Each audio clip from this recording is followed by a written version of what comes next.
Hey gang, it's me, the inner nerd, and sometimes modelling doesn't always go to plan.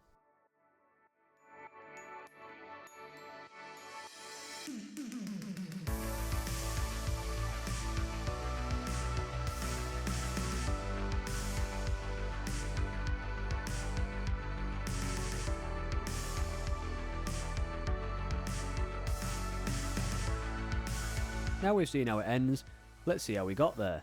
This is Kinetic's 1/48 scale F-16 SUFA, a kit I've been very much looking forward to because the F-16 is one of my faves, especially in beast mode of the SUFA.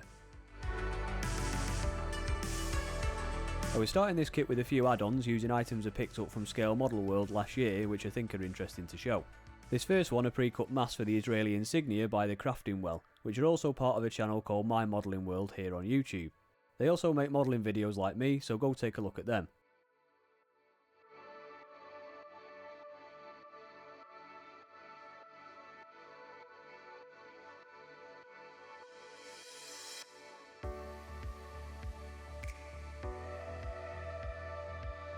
As you can see, there are a whole load of parts to this kit.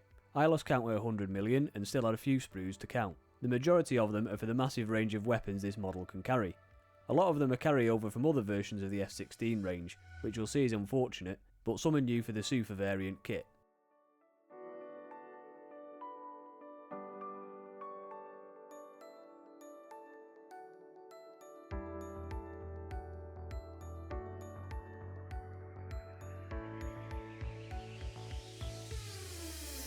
To go with the full range of weapons, in turn you get a lot of decals for them.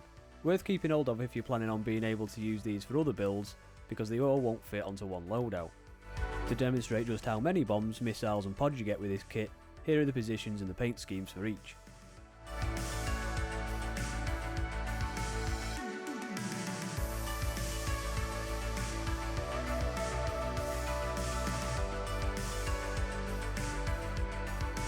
Some more additions were kindly supplied by ResKit.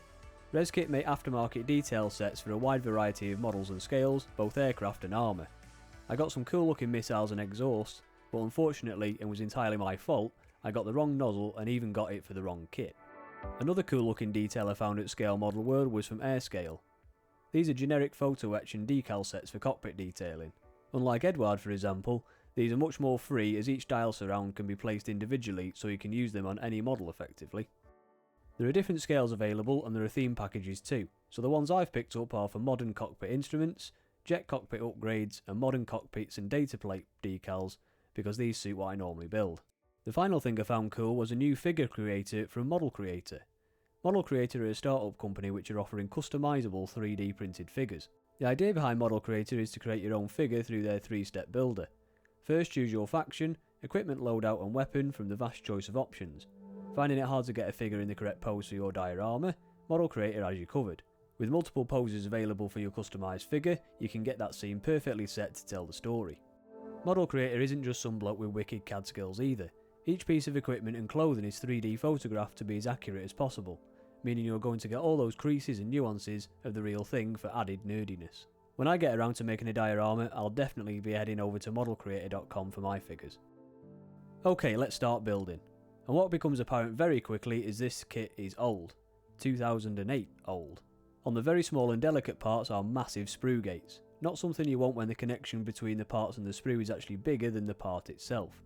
One thing you'll find yourself doing on almost all the parts is cleaning them up before you even think about test fitting them. Next is detail. It's not very good. The silver painted part is the intake fan from the kit. To me it doesn't even look like a fan, more like a solid disc wheel. I designed and made my own 3D printed version to replace it. I'm not the best at CAD, but this was better looking fan than I was offered, and down in the depths of the intake it would mostly be covered in shadow. To get the seam line as smooth as possible on the intake, I wiggled the two parts together whilst the glue started to fuse the plastic. This would create a bit of goo that would hopefully seal the void and make it look smoother.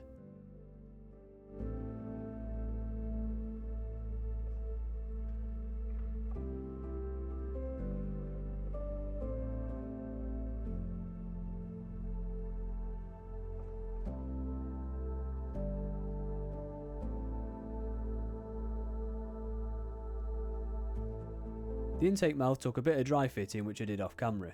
Once joined I used my go-to filler which is perfect plastic putty.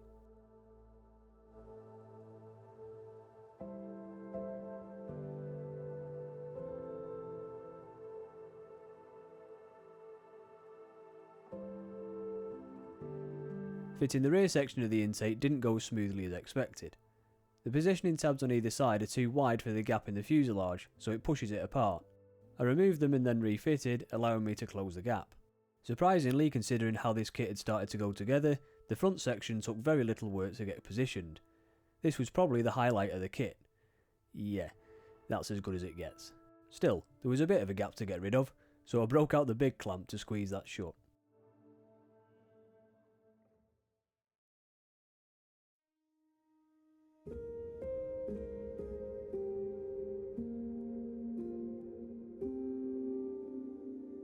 This nose section caused me quite a bit of grief. The top section fitted fine, but the side panels suffered from huge gate syndrome and were very hard to cut from the sprue without damaging. The instructions will also call for the holes to be drilled in the fuselage for the conformal fuel tanks, but considering the tabs are squared and the holes are generally round, I decided to skip this step and just cut and sand the tank smooth.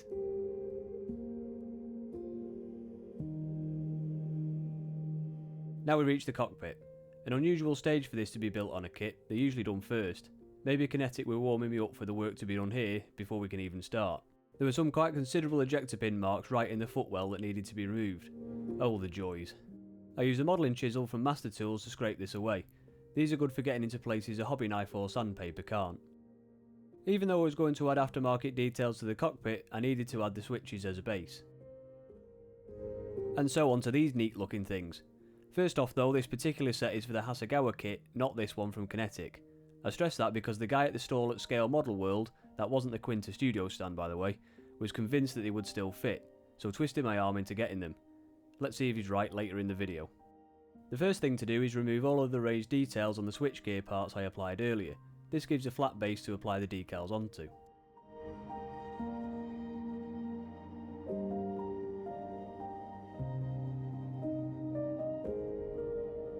Next up, since the Quinta decals are already coloured, is to paint the cockpit base. I started with Mr. Surfacer in black to prime the cockpit parts ready for the paint. The Surfacer is thin with levelling thinner at around 50-50 and 12 psi.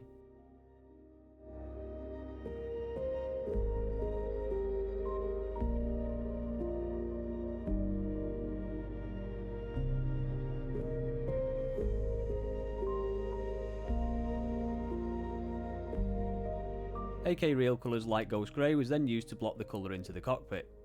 This was thinned to around 50-50 again and sprayed slightly lower pressure of 10 psi. If you want to see more about airbrushing and my setup, head over to Scale Modelling for Beginners Spitfire video where I talk a lot more detail about all things paint. So back to the Quinta Studios set. Again, this is for the wrong kit, so please ignore the fit of these and just try to take in all of that lovely detail. You get a full set of instruments and switchgear in the set, as well as covers and placards for the ejector seats. What these are 3D printed decals. They work exactly the same as normal water slide decals, but offer the detail up you can get from something like Eduard Photo Etch set, but these are much better. Then it was easy as resting the 3D decals in warm water until they start to separate from the carrier paper. Onto a dry paper towel they go, then placed on over a film of superglue to stick them to the part.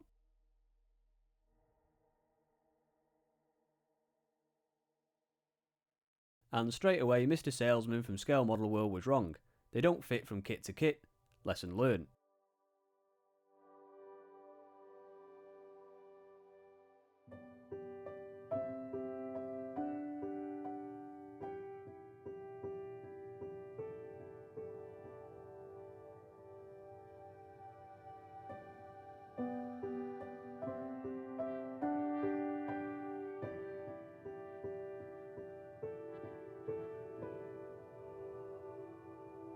So I did have to do a bit of cut and shut on these to get them to fit correctly. I'm sure if I got the correct ones however, they would have fitted a dream. With all the decals in place, they're really quite something. Miles better than what I'd have done with an Eduard coloured photo etch. I'll have to try these again at some point on a more successful kit and show you what they can really do. Moving on to some more build issues, I mated the upper and lower fuselage. There needed to be some material taken off the bottom of the cockpit. This wasn't caused by the Quinta Studio set by the way.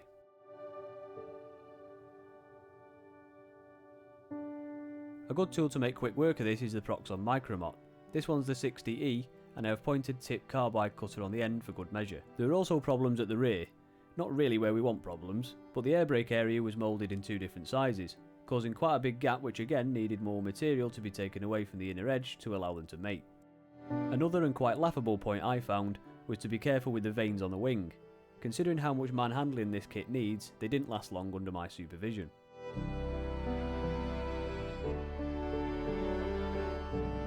Another blinder from Kinetic in the instructions is part numbering. This is labelled as C22 on paper, but is actually P3. To my astonishment, a quick dry fit looked like it fit.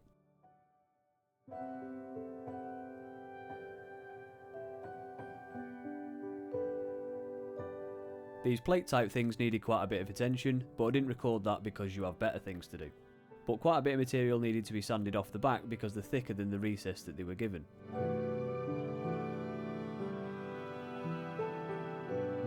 The electronic spine fit quite well though, and joining the two sides up was smooth. I did remove the tabs so that they would slide against one another and help them align perfectly.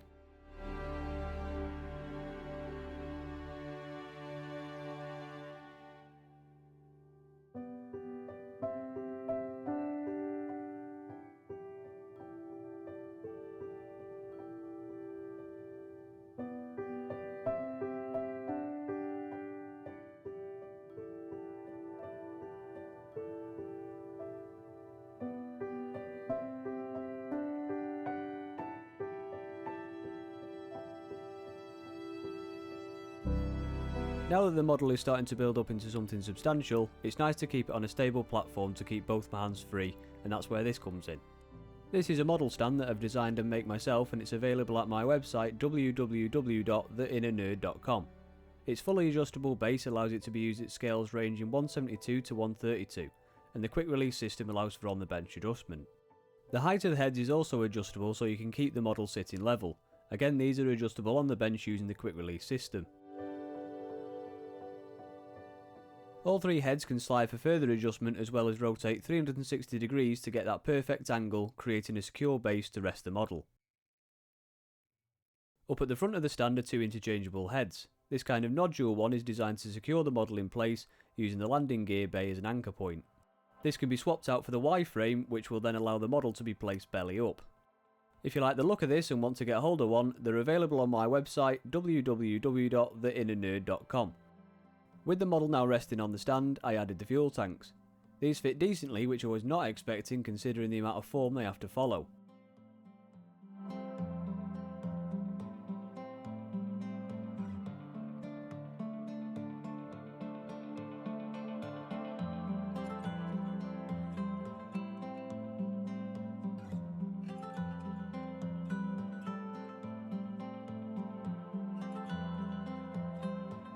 But then it was soon back to the disappointments. The nose appeared too wide for the mating area on the fuselage parts. The only thing I could think to do at this point was split it, in turn destroying Kinetic's one-piece moulded part. To get the centre and the line to follow, I taped up one side as a guide for my trumpeter modelling saw. I also cut the top and then the bottom so I could clearly see the line I was following with each cut. Then add each side in turn. The thickness of the blade actually cut the amount oversized the original part was, so it was just a case of aligning the two nose sections up. I'd also levelled and cleaned each nose part of the fuselage because it wasn't even throughout. I did this off camera using sandpaper in the normal way. Then came a big surprise. The seats didn't fit into the cockpit.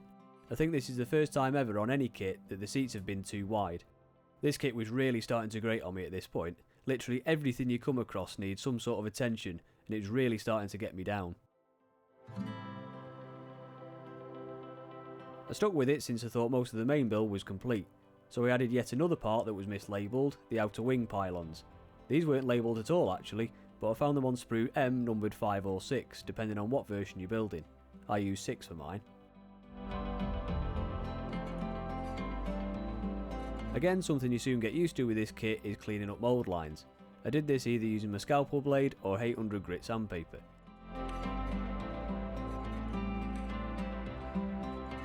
Next was another aftermarket set, this time from ResKit.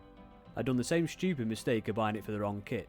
This one was a further Hasegawa kit and I was building Kinetic. This really wasn't going well, was it? Opening the box though, since I'd already got it to review, looked promising. Plenty of high detail parts and some photo etch to go along with it.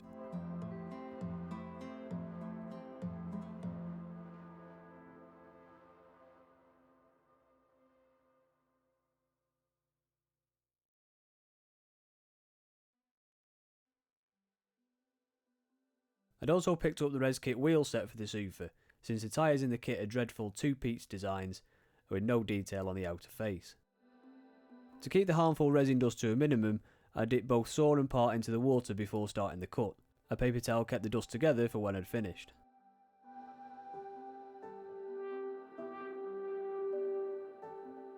The cut is never smooth or level when I've done it, so I dipped the part back into water and sanded smooth and level with 1200 grit sandpaper ready for assembly.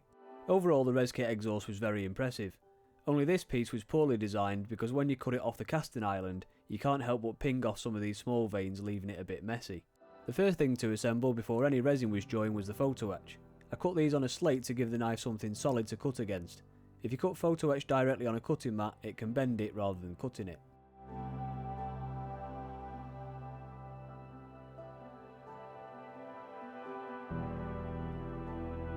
Okay, with the main fuselage all made up, it was time to fill my gaps. For this I went to my go-to filler, which is perfect plastic putty. This is my go-to because it's very easy to use and not very messy. I apply the putty in small amounts using a toothpick, then after leaving it to dry slightly, like 5 minutes max, you can wipe away the excess using a damp cotton bud, leaving a nicely filled crack.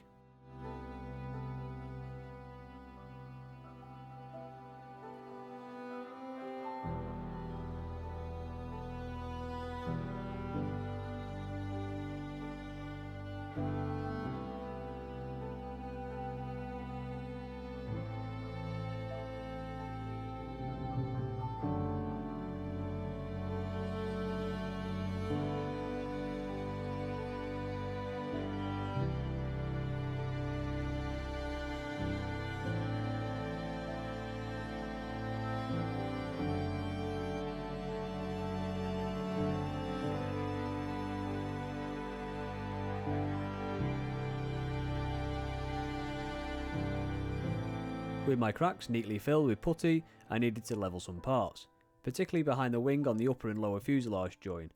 I did this with a scalpel blade to remove the material. After leaving the putty to dry overnight, I went back to sand some of the excess I'd left. On the nose section I didn't wipe all the putty away like I did on other areas, so I could leave it to level later and fill the deeper cracks and surface imperfections made by the cutting. Looking closer at the nose section, I realised the filler wasn't enough for the step on these side panels, and I needed something more substantial. I thought I'd try two methods. This first one was to make a pattern using tape, which I transferred onto some plasticard, which was the same thickness as the void between the parts.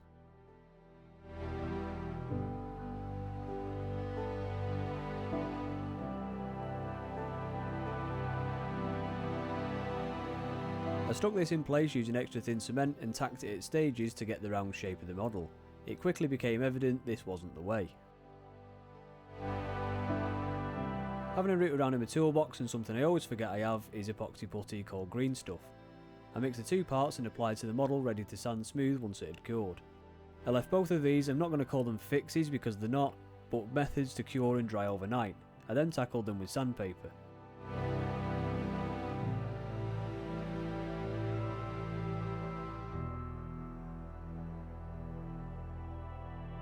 It didn't take me long to realise that this wasn't working, and looking over at the box of sprues I had left to build, I lost my will. I mean, just look at how many parts are left. I'd had enough, my head had gone and I completely lost interest in continuing with this one. I'm sure some of you are sat there thinking this wasn't too far away from getting done, or maybe this kit wasn't so bad for yourself, but considering how much this kit had taken out of me, I'd even got to the point of not wanting to model anymore because of it. It was definitely time to put this one away, or smash it up. I understand that there's modelling in modelling, and simply shaking the box isn't much fun either, but it's more fun than slogging away on something that ultimately isn't making you happy. So unfortunately gang, that's your lot for my build on Kinetic's F-16 SUFA. Stick around though, because even though I've not got any final photos, I do have a much requested workshop tour, so you can be all nosy and see what I've got. We start with the build side of the bench, which you're familiar with the green cutting mat already. To the right we have a spray knot booth, again with the distinctive green background I always use. When I was designing the new workbench, I wanted to keep the build and paint sections separate so it was more fluid workflow. Using the camera to record for YouTube can sometimes get in the way, so having a dedicated workspace for each helps keep the narrative of the story I record. On the paint side I have all of the washes, pigments and paints up on racking. They're obviously in number order because this feels nice for the soul. I also have a nice big screen to watch all my mistakes back on so you can see what the accuracy police are talking about. Up above the build section, I like to keep all of my tools organised using a pegboard. I've got everything up there that needs a hand on a regular basis, so we're talking snips, clamps, polycements and VMS superglue, drills and saws and all that kind of stuff. I also keep auxiliaries like cardstock and copper wire for detailing up when my skill limit allows.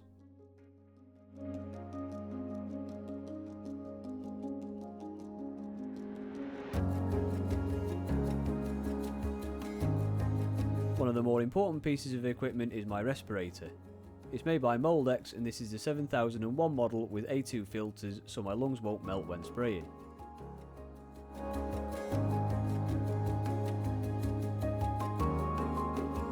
This saw blade's good, it's from CMK and it's a micro saw blade for cutting resin. I use it mainly for re-etching panel lines because the blade is finer in both tooth and thickness, so perfect for the job. I think diamond jewellery files are a handy tool to have as well, especially on a kit like this where you've got to take off quite a bit of material roughly to get things to fit in.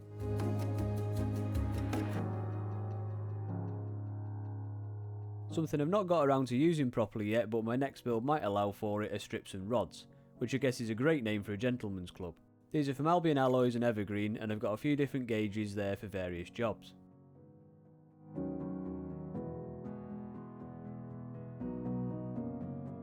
As you may have noticed, I like order, it makes me happy. So to help me with that I have a desk organiser thing to store parts that are either in sub-assembly or being saved for later. That way I can knock all of the small parts off in one swoop rather than lose them individually. Another handy organisation tool is a block of foam. I use this to hold all of the small bits and pieces that need to get sprayed in their own colour or sub-assembly separate from the main build. Things like landing gear and exhaust nozzles often get put on this alongside the main build. Then we have paints. My favourites are AK Interactive Real Colours, which have a relatively small set right now compared to their full range. I used to mix paint, but it's a lot more convenient just to have it there if you can. Above that are the metal paints, again from AK. I don't have the full range here because honestly I don't think you need it. I have several shades ranging from blue to yellow tones with a few darker and lighter in there too. From this you can make pretty much any metal finish you want. And finally I have the pigments and washes. These are from VMS and the washes are mainly from ammo. Again, not many, just a light and medium grey, a dust and then some brown covers me.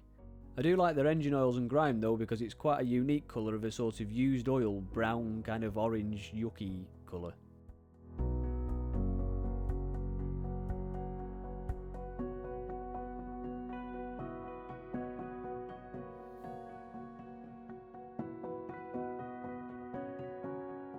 The latest thing I'm going to try on the weathering front are oil brushes from ammo.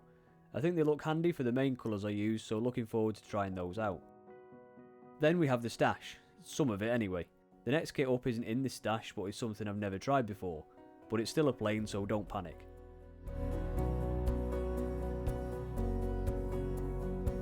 I've got quite a collection of brushes and I use probably about 3 of them. The orange ones are from AK and I find them good. AK seem to like making sets of their products, so I picked up a set of their weathering and detail brushes from my sponsor the Oxted Model Centre. If you're in the UK it's definitely worth checking them out and their link is in the description below. I'd say the biggest tool in the workshop is definitely me. I mean the cutting mat is big but I am definitely bigger. And that was a tour of my workshop. As always, thank you so much for watching. I hope it was an enjoyable video even though I didn't finish this kit. I'll be back next time with something a little bigger, but for now, let's smash.